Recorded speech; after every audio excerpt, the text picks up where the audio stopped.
बाहुबली थाली वाले की सफलता। एक समय की बात है, श्रीरंगपुर नाम के शहर में वीरेन नाम का आदमी अपने परिवार के साथ रहता था। वीरेन बहुत ही संस्कारी और साफ दिल का इंसान था।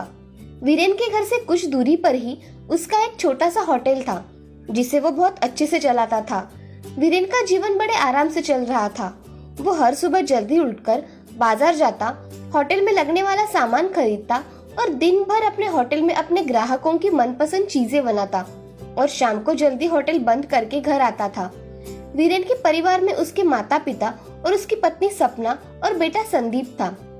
वे सब मिलकर एक खुशहाल जिंदगी बिता रहे थे। एक दिन वीरेन घर पर बहुत देरी से आता है।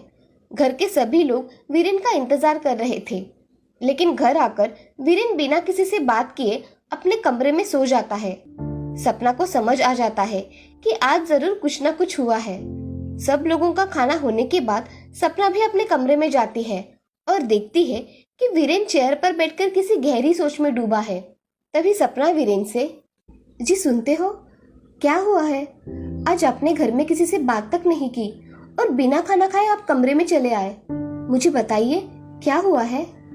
सपना, ऐसा कुछ भी नहीं, बस आज खाना खाने का मन नहीं था और थोड़ी थकावट भी लग रही थी, इसलिए मैं सीधा कमरे में आ गया। तुम सो जाओ। क्या सच में ऐसी कोई बात नहीं है या आप मुझसे कुछ छुपा रहे हो? नहीं बाबा, ऐसा कुछ नहीं हुआ है, बस तुम सो जाओ। अच्छा ठीक है, लेकिन अगर कुछ चिंता की बात है तो आप मुझे जरूर बताइए। क्या पता शायद मैं आपकी कुछ मदद कर सकूं। नहीं सपना, कुछ भी नहीं, तुम सो जाओ। सपना को पता था कि कुछ तो बात है, लेकिन वो वीरेन को और परेशान नहीं करना चाहती थी। वो बिना कुछ बोले सो गई।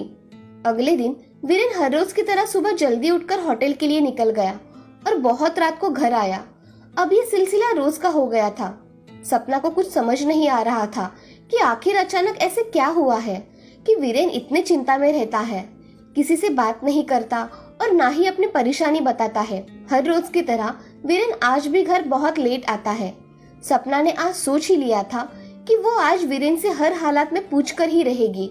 सपना अपने कमरे में जाती है और वीरेन से, जी क्या हुआ है? आज आपको बताना ही होगा। बहुत दिन से देख रही हूँ, आप बहुत चिंता में लगे रहते हो। कुछ नहीं सपना, जाओ तुम सो जाओ। नहीं, आज तो आपको बताना ही होगा। वीरेन अपने परिवार को चिंता में डालना नहीं चाहता था, इसीलिए उसने आज तक किसी को कुछ नहीं बताया था। लेकिन आज सपना उसे ये बात पूछकर ही रहेगी, ये उसे पता था। और सपना कितनी जिद्दी है ये भी उसे पता था। सपना, हमारे होटल के सामने ही मेरे दोस्त ने एक बहुत बड़ा आलीशान होटल शुरू किया है। उस दिन से हमारे होटल में लोगों का आना बहुत कम हो गया है और अब धीरे धीरे हमारा होटल जैसे बंद होने आया है। होटल में काम करने वाले लोगों की सैलरी भी नहीं दे पा रहा हूँ। मुझे तो कुछ समझ में नहीं आ रहा कि अब मैं क्या करूँ, घर कैसे चलाऊं, होटल का क्या करूँ, कुछ भी नहीं समझ आ रहा। जी आप चिंता मत करिए, कुछ ना कुछ रास्ता जरूर निकल आएगा। सब अच्छा होगा, बस आप निराश मत होइए। हम सब मिलकर कुछ ना कुछ रास्ता जरूर निकालेंगे। चलो अब पहले खाना खा लो, और हाँ, कल सुबह सबसे हम इस बारे में बात करते हैं। नहीं सपना, सब लोगों को बताकर मैं सबको टेंशन नहीं देना चाहता। जी ऐसी बात नहीं है, क्या पता सबसे बात करने पर कुछ ना कुछ रास्ता निकल आए। और फैमिली का तो काम ही है हर सुख दुख में एक दूसरे के साथ खड़े रहना। चलो अब जल्दी खाना खाकर सो जाओ। वीरेन खाना खाकर सो जाता है। अगली सुबह सब लोग नाश्ते के लिए साथ में बैठ जाते हैं। तभी सपना वहां आकर सभी घर वालों को वो बात बताती है। होटल की बात सुनकर वीरेन के पिताजी वीरेन से कहते हैं, बेटा वीरेन, किसी भी होटल के सामने कितना भी बड़ा आलीशान होटल या कौन सी भी आलीशान चीज खोलने से किसी का धंधा नहीं डूबता। तुम तुम्हारे होटल की स्पेशलिटी क्या रखते हो, ये इम्पोर्टेंट है। तुम मेरी बात समझ रहे हो ना बेटे? मैं समझा नहीं पिताजी, साफ साफ कहिए ना, आप क्या कहना चाहते हो?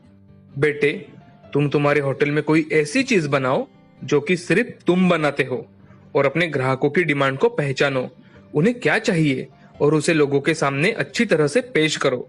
जैसे ही तुम ऐसा कुछ करोगे, तुम्हारा होटल उस बड़े होटल से भी ज्यादा चलेगा। ऐसे निराश मत हो, यही तो वक्त है बेटा नए जमाने के साथ बदलने का, नया कुछ करने का। कब तक तुम वही वही काम करते रहोगे? लेकिन पिताजी, खाने के मामले में हम क्या नया कर सकते हैं? लोगों को आजकल बड़े बड़े आलीशान होटल में जाना और वहां खाना खाना अच्छा लगता है, और हमारे पास तो इतने पैसे भी नहीं है कि हम हमारे होटल को बड़ा बना सके। दादाजी और पिताजी की ये सारी बातें बाजू में खड़ा संदीप सुन रहा था। संदीप ने हाल ही में अपने कॉलेज की पढ़ाई पूरी की थी और वो सोच रहा था कि ऐसा क्या किया जाए कि उसी होटल को एक अच्छी पहचान मिले और उनका होटल सारे शहर में फेमस हो जाए। थोड़ी देर सोचने के बाद संदीप अपने पिताजी और दादाजी से, पिताजी, दादाजी, मेरे पास एक कल्पना है। अगर वैसा करते हैं तो हमारा होटल पूरे शहर में फेमस हो सकता है और कमाई भी बहुत अच्छी होगी। ऐसी क्या कल्पना है संदीप, जरा हमें भी बताओ। देखिए पिताजी, ज्यादातर लोग जब होटल में खाना खाने जाते हैं तो अपने फ्रेंड्स ग्रुप या अपनी फैमिली के साथ जाते हैं, और जब पूरी फैमिली या ग्रुप होटल में आते हैं तो सब लोग अलग अलग ऑर्डर करते हैं। सबका कुछ ना कुछ अलग ऑर्डर होता है। अगर हमने ऐसी थाली बनाई जिसमें अलग अलग प्रकार के व्यंजन हो और वो एक ही थाली 4 लोग मिलकर भी खा ना सके, और अगर किसी ने 4 लोगों ने मिलकर वो थाली खा ली तो उन्हें हम कुछ ना कुछ इनाम देंगे, तो लोग एक ही थाली की ऑर्डर देंगे और उनकी पूरी फैमिली उसमें खाना खा सकेगी। हाँ संदीप, ये कल्पना तो मुझे भी बहुत अच्छी लगी। वीरेन, तुम्हें ये करके देखना चाहिए। हाँ पिताजी, हम ऐसा ही करते हैं। मेरा भी कॉलेज अब पूरा हो गया है। मैं आपको इस काम में पूरी मदद करूंगा। इंटरनेट पर भी हमारी थाली की मार्केटिंग करूंगा। जी अब ज्यादा मत सोचिए, आप आज से ही काम शुरू कर दीजिए। ठीक है, चलो संदीप, आज से तुम भी मेरे साथ होटल चलोगे। संदीप और वीरेन होटल में आते हैं। संदीप उस दिन आसपास के होटल में जाकर वहां के ग्राहकों से बात करता है। लोगों को क्या पसंद है, क्या नहीं, ये सब बातें पता करता है और अपने होटल में आकर सारे कर्मचारियों की एक मीटिंग लेता है और उन्हें सब समझा देता है कि कल से उन्हें क्या करना है।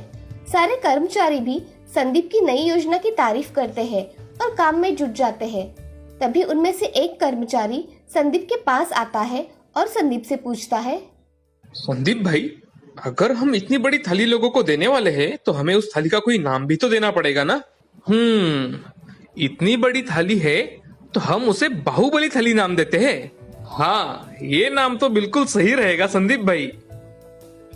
उस दिन संदीप और होटल के कुछ कर्मचारी रात भर होटल में ही रुकते हैं। सब मिलके सारी तैयारियां कर लेते हैं।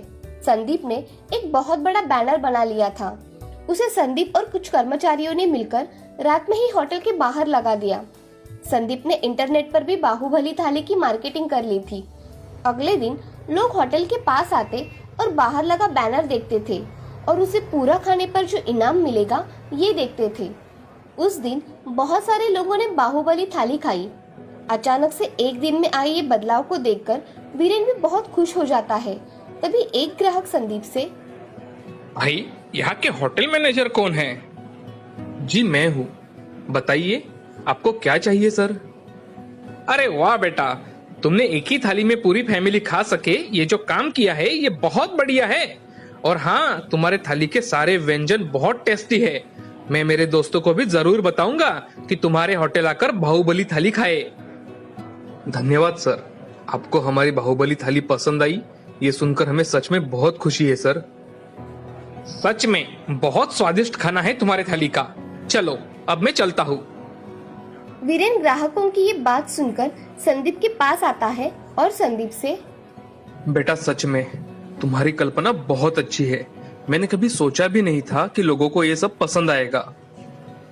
पिताजी, अभी तो सिर्फ आज का पहला दिन है, आगे आगे देखो होता है क्या। अच्छा है बेटा, मैं तो कहता हूँ आज से तुम ही इस होटल को संभालो। हाँ पिताजी, मैं आपको पूरी मदद करूंगा। संदीप और वीरेन घर जाते हैं और घर पर आज हुई सारी बातें बताते हैं। सारे घर वाले बहुत खुश होते हैं। अगले दिन से संदीप और वीरेन मिलकर होटल संभालने लगते हैं। धीरे धीरे उनके होटल में ग्राहक बहुत बढ़ने लगे। कुछ ही महीनों में उनकी बाहुबली थाली पूरे शहर में ही नहीं बल्कि पूरे राज्य में इतनी फेमस हो जाती है कि अब दोनों ने मिलकर कई शहरों में बाहुबली थाली के नए होटल शुरू कर दिए। अपने बेटे और पोते की तरक्की देख दादाजी भी बहुत खुश हो जाते हैं और एक दिन उनसे कहते हैं, देखा बच्चों, मैंने तुमसे कहा था ना, होटल आलीशान और बड़ा होने से कुछ नहीं होता, बस तुम्हारी स्पेशलिटी और क्वालिटी ही तुम्हारी पहचान होती है। तुम हमेशा ये बात याद रखना। हाँ दादाजी, आप बिल्कुल सही थे। मैं ये बात हमेशा याद रखूंगा। संदीप ने अपने होटल में बाहुबली थाली शुरू की और उसे एक नए मुकाम तक लेके गया। वो आगे जाकर एक बहुत बड़ा बिजनेसमैन बन गया। वीरेन भी अपने बेटे की तरक्की देखकर बहुत खुश था। देखा दोस्तों, इस कहानी से हमें ये सीख मिलती है कि हमें बड़ा बनने के लिए किसी बहुत बड़ी चीज की जरूरत नहीं होती, बस एक नई सोच की जरूरत होती है।